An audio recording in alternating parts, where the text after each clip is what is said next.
Përshëndetje të dashur miqë dhe mirë se takojmë sërish në kuadër të emisionit e Në Fokus. Mirë se edhe gjatë kësaj jave dhe shpresoj që java e kaluar për edhe emisionin Në Fokus të kalon për shtypje, kështu që vazhdoni të ndisni edhe më tej emisionin Në Fokus, ku bashkë me Melin çdo të diel sjellim tema nga terreni, tema nga më të ndryshmet, ku mundohemi të nxjerrim në pa problemet e qytetarëve. Për këtë javë në kuadër të këtij emisioni do sjellim dy tema të ndryshme. Njëra prej tyre ka të bëjë me javën e infermierisë, pra gjatë kësaj jave janë realizuar shumë aktivitete që kanë të bëjnë me infermierët, ndërkohë që tema e dytë ka të bëjë me liçenin Treska. Pa u mbërkohë do të kalojmë fillimisht në temën e parë, pra siç përmendëm edhe pak më parë, është java e infermierisë dhe sigurisht që në kuadër të këtij materiali të cilin e kemi përgatitur, do sjellim ekskluzivisht pra për emisionin Në Fokus të gjitha ato sfida me të cilat ballafaqohen infermierët gjatë ditës së punës, si punojnë ato, në çfarë kushte dhe sa janë të kënaqur me pagat e cilat të marrin në kuadër të këtij profesioni, por gjithashtu edhe cilat janë kërkesat e tyre për një të ardhme sa më të mirë në këtë profesion. Pa u mbërkohë, ndjekim në vazhdim. Java ndërkombëtare e infermierëve i gjen motrat medicinale të lënë pas dore nga sistemi shëndetësor, pagat e ulta, mos avancimin e karrierë, përgjegjësi për jetën e pacientëve, të jetës zgjatura të orarit të punës, janë vetëm disa nga sfidat me të cilat të ballafaqohen në çdo ditë infermierët. Nga shoqata e infermierëve për ne, thonë se infermierët kujtohen edhe janë të rëndësishëm vetëm në raste tragjedie, kundrejt ditëve tjera që thuajse nuk vlerësohet angazhimi i tyre. Gordana Beshliovska, kryetare e shoqatës Në Fjalë, tha për emisionin Në Fokus se në Ministrinë e Shëndetësisë, vendimet të përfatin e infermierëve gjithmonë i sjellin njerëz që vinë nga profesione tjera. Infermierët nuk janë aty ku sillen vendimet dhe derisa kjo ndodh, infermierët do të mbeten në pikën zero. Много ми е жал што морам да кажам дека секогаш одлуките за сестрите во Министерството за здравство ги носат луѓе кои што се од други професии. Медицинските сестри не се таму каде што се носат одлуките и се додека некои некомпетентни стручни кадри можеби за многу нивни области да, меѓутоа за медицинските сестри одлучуваат некои други, медицинските сестри ќе бидат на оваа нулта точка каква што е. Ако комората на лекарите прогласи 20 години јубилеј, а медицинските сестри немаат ни еден ден комора, тоа е нешто што треба да не загрижи комплетно како здравствена фела. И апелирам најсрдечно и комплетно до носителите на здравствената дејност, ако не се иницијатори за носењето на комората и решавањето на статусот на медицинските сестри, да ги поддржат иницијативите на сестрите, односно на Унијата на Сдруженијето за формирањето и за лиценцирањето на професијата. Унијата на Сдруженијето на медицинските сестри е отворена према регионот и Европа и ги изнесе сестрите насекаде и не постои друг пример во регионот и во Европа каде што медицинските сестри на ваков начин се третирани. Многу да се зборува за нив, многу проекти, многу нешта, меѓутоа за жал нашето сестринство во Македонија е затечено од одредени индивидуи кои што прифаќаат импровизирани некои нешта проектни за сестрите и сестрите остануваат секогаш на тие места кај што сте. Ако имаше можност и ако требаше нешто до сега да се подмести, требаше да почувствуваме некои такви нешта. Гледате дека месецот заврши, ветените огласи за сестрите договорно дело не помина, се уште. Очекуваме после овие огласите со докторите, значи да се распишат конкурсите за медицинските сестри. Не само заради тоа што сме многу дефицитни, меѓутоа и заради, ако вработите вие 200 лекари, проекцијата е 600 сестри одма во моментот по стандардите. Бидејќи на еден лекар треба да вработите 3 медицински сестри за да можат да постигнат да ги услужат сите медицински интервенции према пациентите. Всушност, суштината на нашето постоење се пациентите. Ние се тоа што го работиме и што го правиме за вредноста и подигање на вредноста на пациентите. Не можат сестрите во волку мала бројка да испорачаат во болниците се што е потребно за пациентите.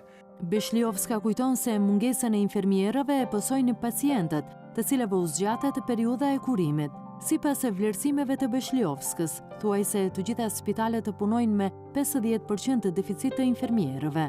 Ajo që për momentin u mungon është mjedisi i shëndosh për punë dhe pranimi i arsimimit të tyre.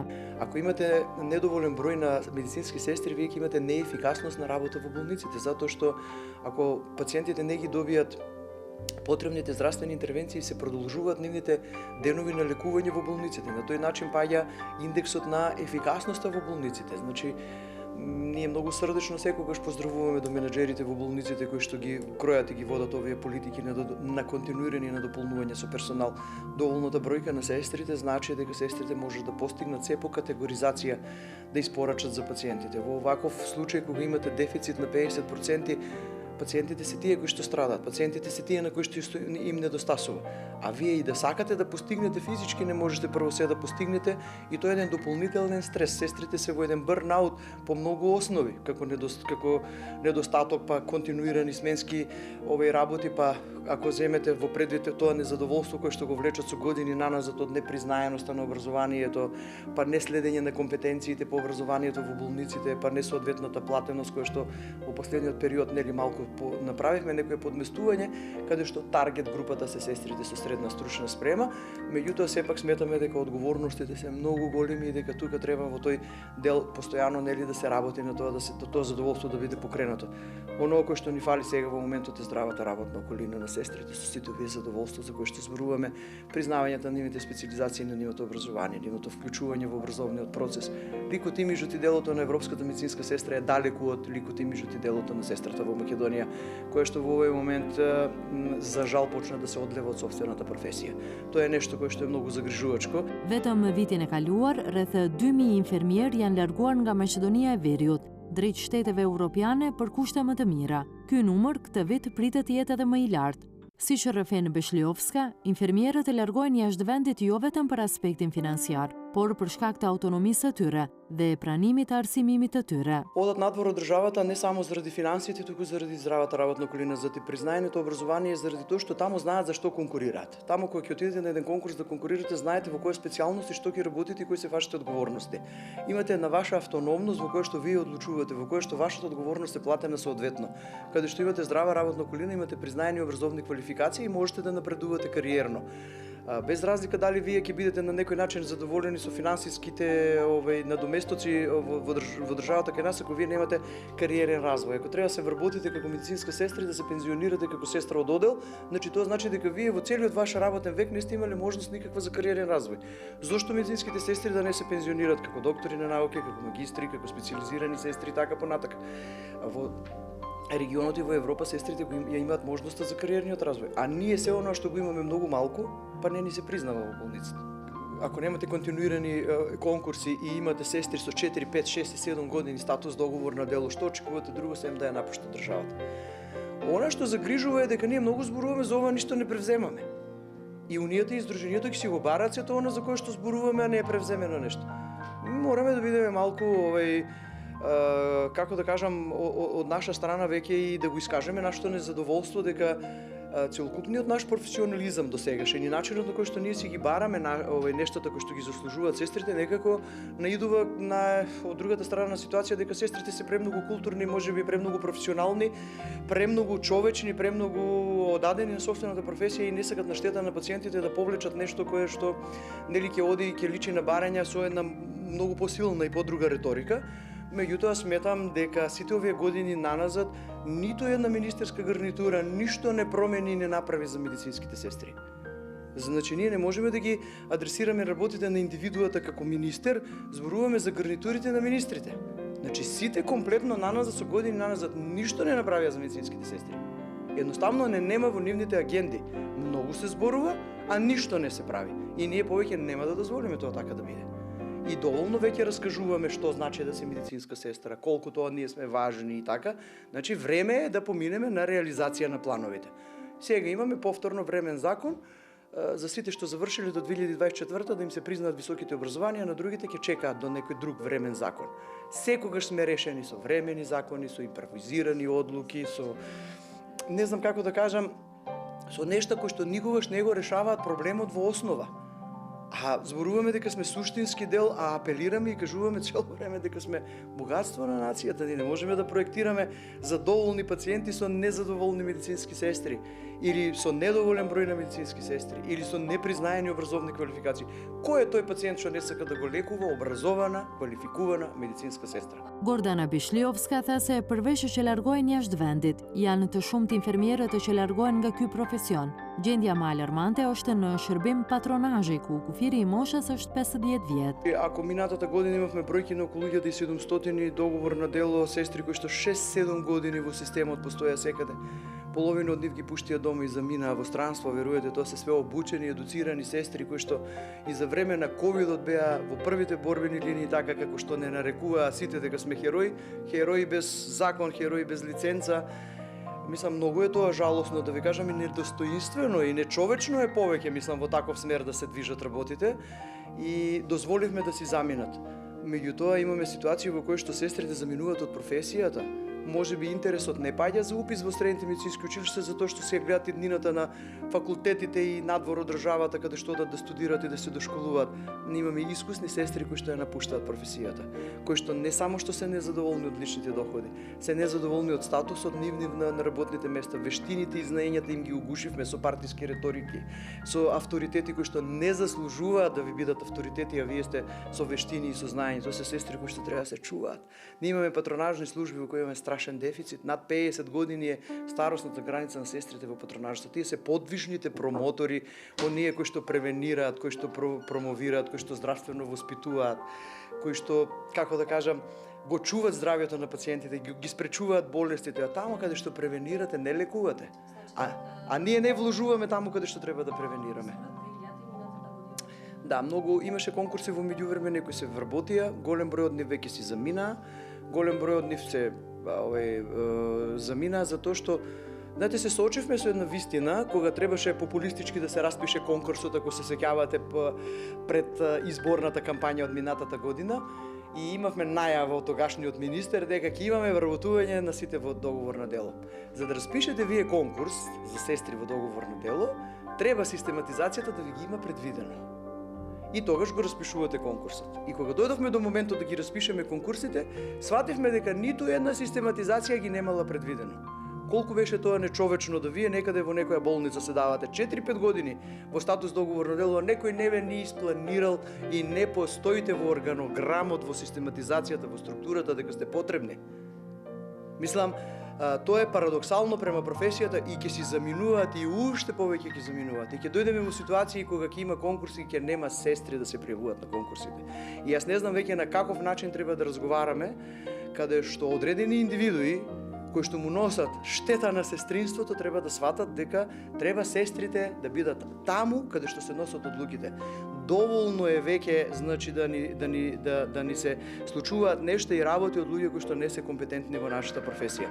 И ако не дојдеме во ситуација што е можно побрзо да се изрегулираме и да ги добиеме јавните овластувања, да можат сестрите да добијат во стартно во базата, како да кажам, почитување на професијата и поставување на нештото како што треба, ќе се соочиме со многу големи дефицити. Ќе страдат пациентите, ќе имаме голем проблем во здравствениот систем, ќе имаме конкурси на кои нема да ни се појавуваат сестрите. Во образовниот процес ќе ни се произведуваат сестри кои што не се квалитетни по квалификации. Вие знаете, неколку го дигавме гласот за хиперпродукцијата со наворените дошколувања. Дојдовме до точка да имаме сега времен закон врз основа на кој не се упишуваат повеќе, гледате, не ги зборуваме, ги нема во хиперпродукцијата како што ги произведувавме. Ама конкурсите ги распишувавме за сестри за средна стручна спрема и ги правевме само тие сестри конкурентни. А овие со високото образование уште во болниците пливаат со непризнаени образование. Има еден момент кој што морам сериозно да го напомнам. Имаме болници во кои не им се дозволува на сестрите со високо образование да дежурат со образложение од менаџерите дека ќе земеле многу високи дежурства.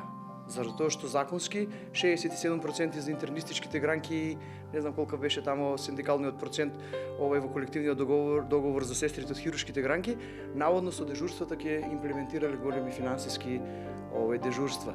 Па вие знаете ли дека дежурствата, ако ние немаме ништо против, нека бидат дежурствата на лекарите и 10 пати повеќе, меѓутоа да се следи таа дискрепанца на сооднос од 1:2 според колективниот договор на базичниот коефициенти на дежурствата на сестрите и на лекарите.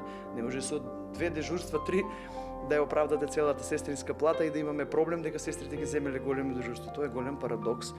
Многу ќе го креаме гласот по оваа основа, да ви кажам, и ќе се спротиставиме на сите овие менаџери во овие болници кои што на ваков начин ја омаловажуваат сестринската професија.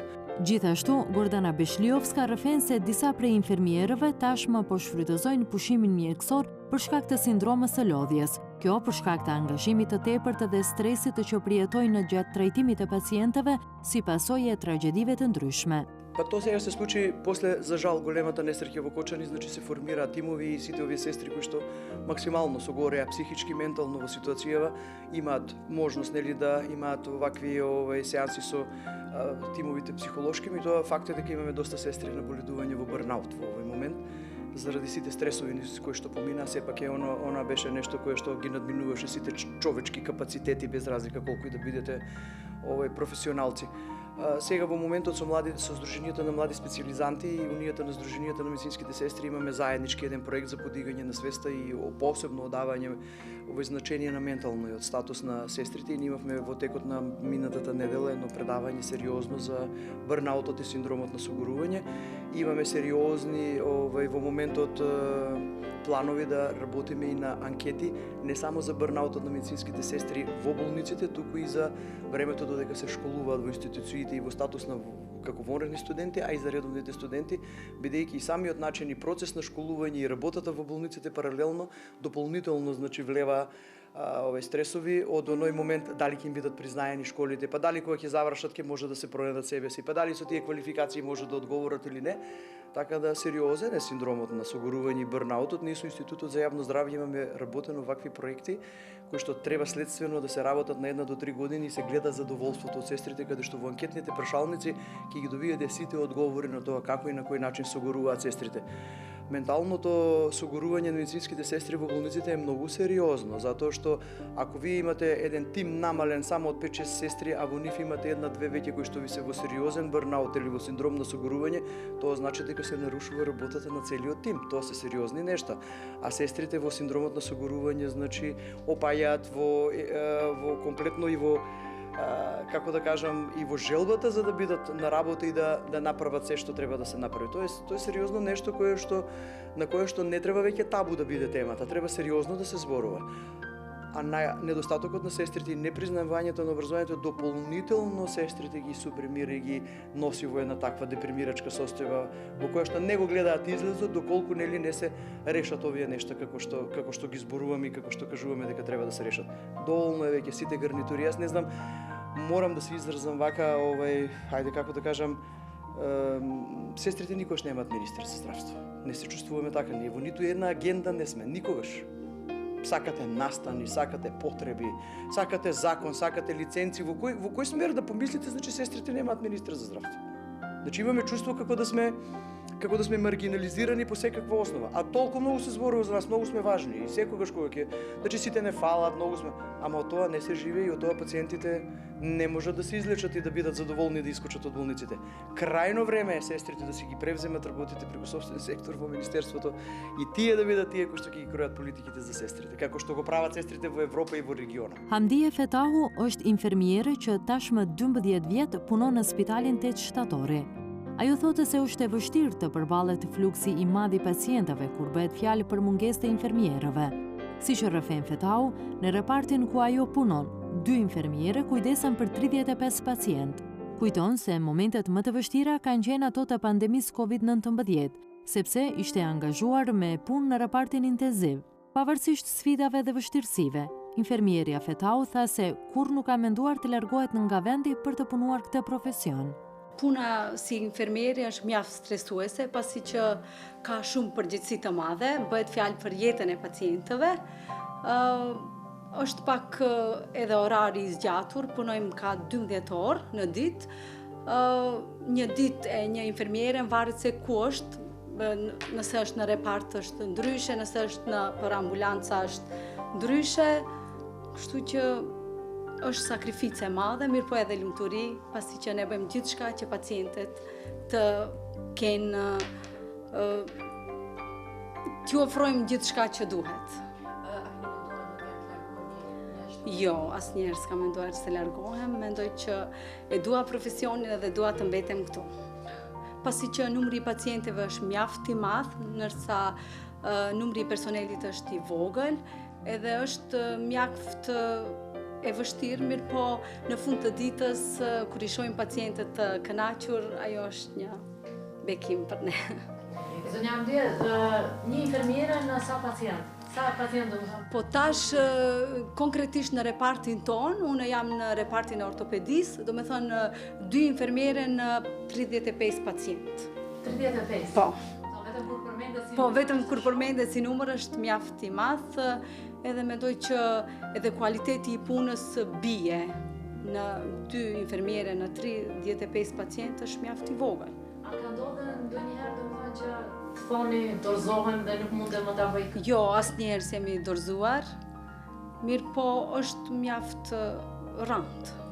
Kur kanë qenë ato momentet më të vështira gjatë karrierës sa jeni domethënë si Momentet më të vështira kanë qenë në kohën e Covidit, pasi që unë kam punuar 2 vite në Covid intenziv, edhe 2 vite radhazi, edhe mendoj që ajo është pjesa më e vështirë në karrierën time. Po kur bëhet fjalë domethënë për familjen edhe punën, si arrini të menaxhoni të dyjat duke marrë parasysh se jeni 12 orë në punë? Po është vështirë, pasi që unë jam edhe nën e 2 fëmijëve, është rëndë, mirë po kur e don profesionin, e don punën, mendoj që ja arrin gjithçka. Pra ishte kjo që kishte të bëjë me javën e infermierisë dhe të gjitha ato rrëfimet të cilët i dëgjuat deri më tani nga 2 bashkëbisedueset, të cilët treguan në detaje se me çfarë domethënë përballen derisa realizojnë orarin e tyre, ndërkohë që tani do të kalojmë në temën tjetër, shumë ndryshe domethënë nga ajo që ndoqëm deri më tani dhe ka të bëjë me liçenin Treska, i cili pothuajse është harruar nga institucionet përkatërse, ndërkohë që kohë më parë ose shumë vite më parë të gjitha ata shkupjan të cilët nuk ishin mundësi domethënë për të freskuar gjatë ditëve verore si opsion ose si mundësi të vetme dhe mundësi shumë të mirë kishin liçenin Treska. Atëherë, si që tha dhe Meli, liçeni Treska ka qenë vendi i cili ka grumbulluar qytetarët e Shkupit, por edhe më gjerë, po ashtu ka pasur edhe turistë huaj të cilët e kanë vizituar. Për një kohë gjatë ka mbetur si një grop në mes të komunës së Sarajit, e cila nuk shfrytëzohet fare, apo në kohën që tani e vizituam, pa nga afër që në vend të qytetarëve që vizitojnë këtë vend të bukur, ishte vizitohe nga bagtit të cilat kullotnin aty. Do të ndjekim materialin në vazhdim dhe sigurisht që do të rikthehemi më pas. Në cep të rrugës e cila të dërgon drejt liçenit të dikushëm të Treskës, na pritën deponit e egra të mbeturinave.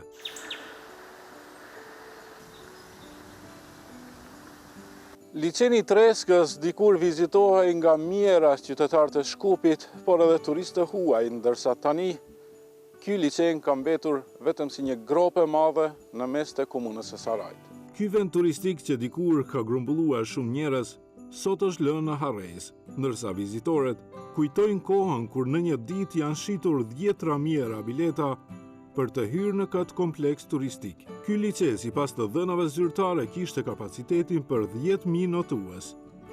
Një vit më herët i kushtuam rëndësi kësaj teme dhe këtij vendi atraktiv, dhe ja se çfarë patën deklaruar qytetarët që takuam aty. Si e mban mend këtë vendin këtu që ka ardhur sot për ta heqësh një mall sigurisht? Kjo për ma herët, kjo ka toka jo. A mos e më urdhërova edhe se si u bo. Ma herët ka kanë shumë mirë. Shte e ka marrë ajo, turistë vënshin njerëzit, pushojshin, a mos tash u bo pakës, u bo si u bo, që kjo është. Sigurisht kur ka ardhur turistë, keni pasur edhe ju të mira që kanë blenë për dyqane. Normal. Se që mi, jo, së të thëmë.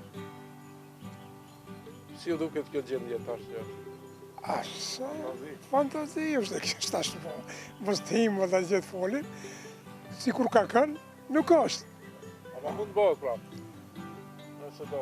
Po, në qofë si duhen, në qofë që e marën me gjithë një mend, mund bëhet. Mund bëhet edhe më mirë. Kjo hazër është. Kjo është hazër. është tash nuk e dim, ta që falemnderoj. Ky objekt 77 nuk ka nisë. 78-ën pëlqeu Tito kon këtu. Po pia atëherë Tito kur thoshin, s'kam kanë i ri atëherë, edhe kur urqu kjo këtu janë shit 30.000, 50.000, shtunat e dillat 50.000 bileta. Për ti mrenda këtu? Për ti mrenda këtu. Edhe atë që ka janë shit bileta, që ka vishin pa bileta kështu rrethina, ato se dishmi për këtu, që tërkohë konë atëherë, po konë ma mirë se sot. 50.000 vetë, 30.000 vetë, një problem së boke. Një polici ishte këtu. Një rrike që atje, një që atje, dhe kur një herë problem s'ka pasë. Tash vjen keq kur e shen këtë gjendje. Si s'vjen keq, para, sa të thëmë, para 7-8 vjetëve, kur e murë komune e Sarajt këtë. E rregulluan pak, ka shumë mirë kjo. Edhe u shitën 12.000 bileta. Qtash kur u rregullu kjo. Veç parkingi e di se vishin këto hajshin ato. Veç për parkingi nuk boshin ka 200-300 euro. Për parking ka 50 dinar që ka jo mirë që njëzit. Edhe si ishte drejta jo, për jo mirë që njëzit. Edhe zuti kthejet a i gjallëria si o konë. Vloshin njëzit. Këtë shkollat e Shkupit vishin këtu. Vishin shëtyqin, fotografoshin, lushin hore, koncerta që ati sajnë mbajt me tesha komtare. Ama hupja jo kretë, hupi. E shtash i vendi komune e Saraj si komunë, këtë më kanë thonë të hujt, jo që unë për e thamë, i vetëmja komunë që ka pasuri natyrore më të mirë për gjitha komuneve Shkupit. Maqedonisë, të thonë. Me parkin e Sarajt, me liqeni, me bronën e Motkës, me Raqen. S'ka komunë kështu. Këtë më ka thonë ambasador i hujt. A mos qesh ka u bë? Него памтам само по фотографии. Значи видов дека се бањале луѓе, значи било чисто. Сега гледам дека максимално го запуштиле. Значи тоа што срушиле од приколките, ги оставиле шутот оставен.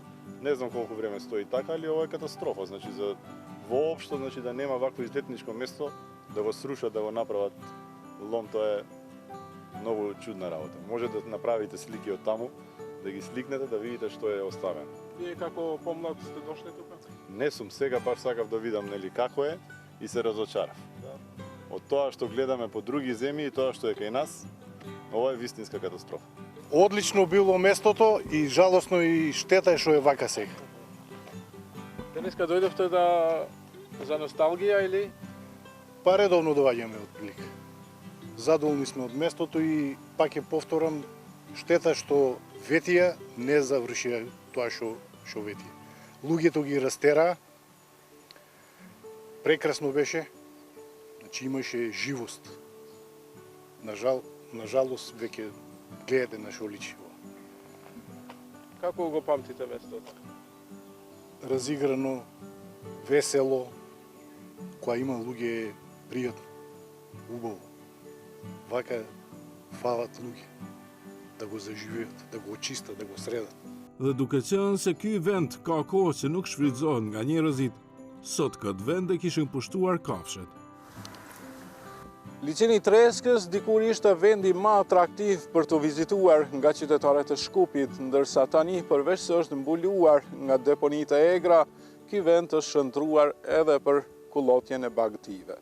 Pasi vizituam liçenin e dikurshëm të Treskës dhe atë që ka mbetur aty, u nisëm për të takuar kryetarin aktual të komunës së Sarajit.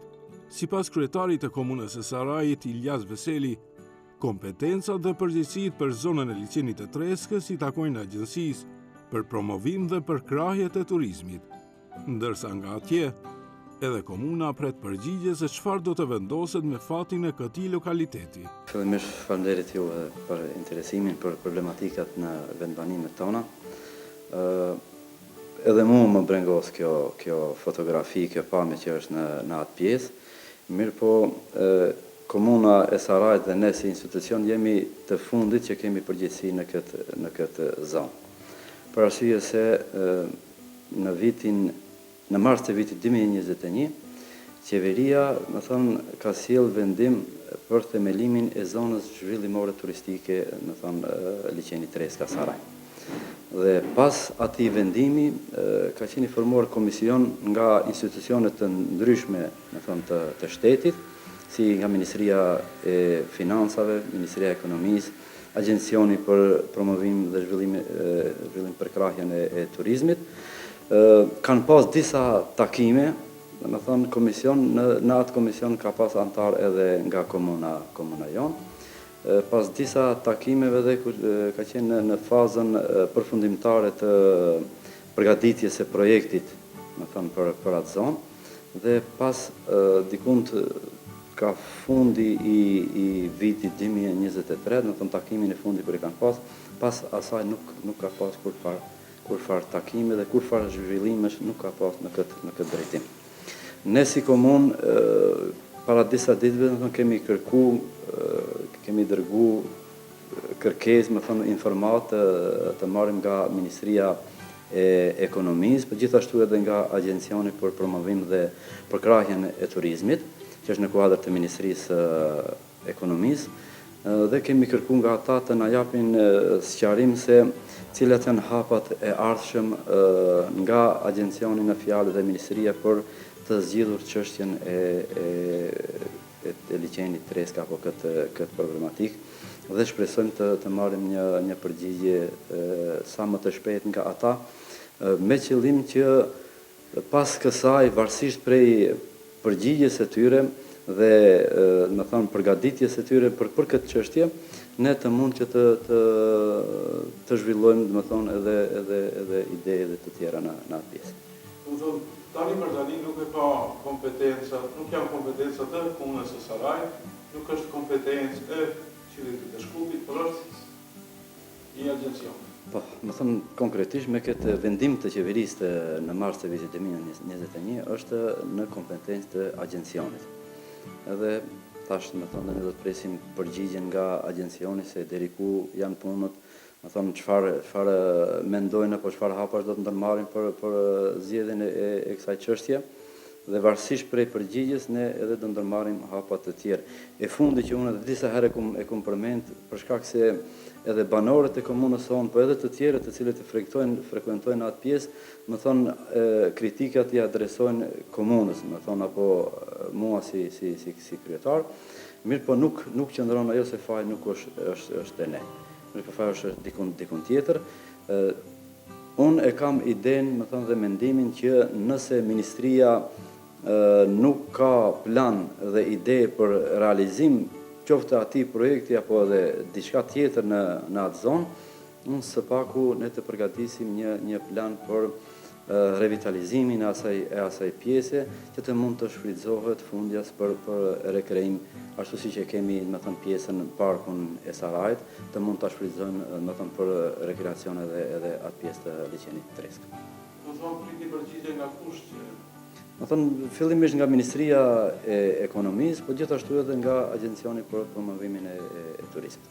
Shpresojmë që sa më shpejt të marrim përgjigje nga ata që të mund ne të fillojmë me aktivitete që së paku këtë periudhë të sezonit veror të mund ta përgatisim që të mund të shfrytëzohet nga banorët e vendbanimeve tona edhe më gjithësisht për rekreacion. Përgjigja juaj që pritni është se çfarë do të ndërmerr apo çfarë do të ndodhë në të ardhmen me liçenin Treska, nga Agencia dhe nga Ministria e Ekonomisë. Po.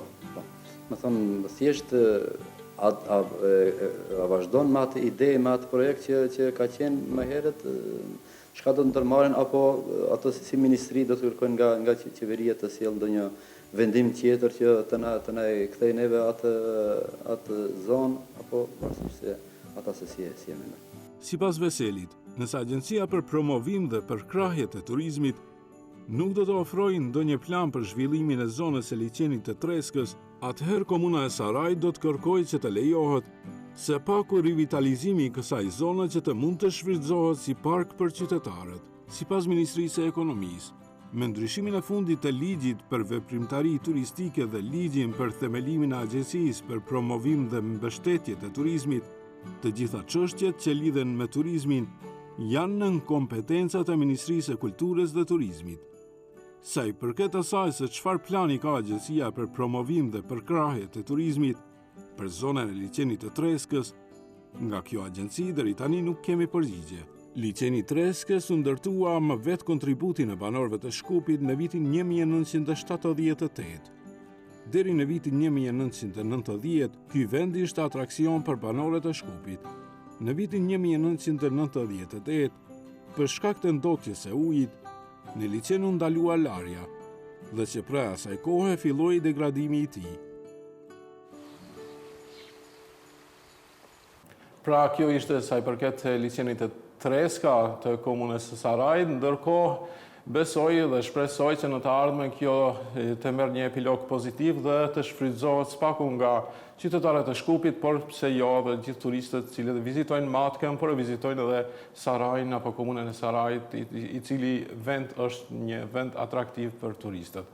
Për këtë javë, këto ishin temat, Beli? Po ishin këto temat, që përgatitëm për këtë javë dhe shpresojmë që në një të ardhme sa më shpejtë të jemi sërish vizitorët e liçenit Treska dhe të shohim diçka të bukur të ndërtohet, në këtë vend, pasi që vërtet e meriton dhe nuk duhet lënë, ashtu, por shpresojmë që interesimi i institucioneve përkatëse të jetë, në nivelin e dur dhe të fillojmë pikërisht me atë punë që duhet bërë në këtë pjesë të komunës së Sarajit. Me këtë përmbyllim emisionin. Para se të përmbyllim, dua ta komentojmë pak, sigurisht e ke vizituar këtë kur ke qenë në kohën kur ka qenë vizituar. Vazhdimisht, gjatë viteve, sigurisht nëse nuk kemi qenë, ndoshta çdo javë ose çdo muaj të paktën me shkollën, një ekskurzion e kemi pas të patjetërsueshëm ta realizojmë. Ndonjëherë organizonin edhe shkollat, sidomos që e përmende, organizonin ahengje matura, semi-matura aty. Po, ishte vërtet bukur dhe kanë mbetur ato kujtimet shumë të bukura dhe shumë prej qytetarëve tanë sigurisht kanë fotografi të shumta të cilët i kanë realizuar në këtë pjesë gjatë ditëve verore dhe që kanë kaluar, aq bukur, duke u freskuar dhe duke marrë pikërisht, atë momentin më të bukur, që sjell natyra dhe liçeni Treska kur ishte dikur. Shpresojmë që t'i kthehet gjallënia e liçenit Treska, por edhe të vizitohet, pse jo, nga shumë vizitorë, apo ata të cilët u kanë mbetur nostalgji pa e vizituar këtë vend, apo që e ka vizituar dikur, shkojnë dhe ta vizitojnë përsëri. Deri në javën e ardhshme, mirupafshim nga ne. Mirëmbëjtje dhe javën tjetër takohemi me tema të reja.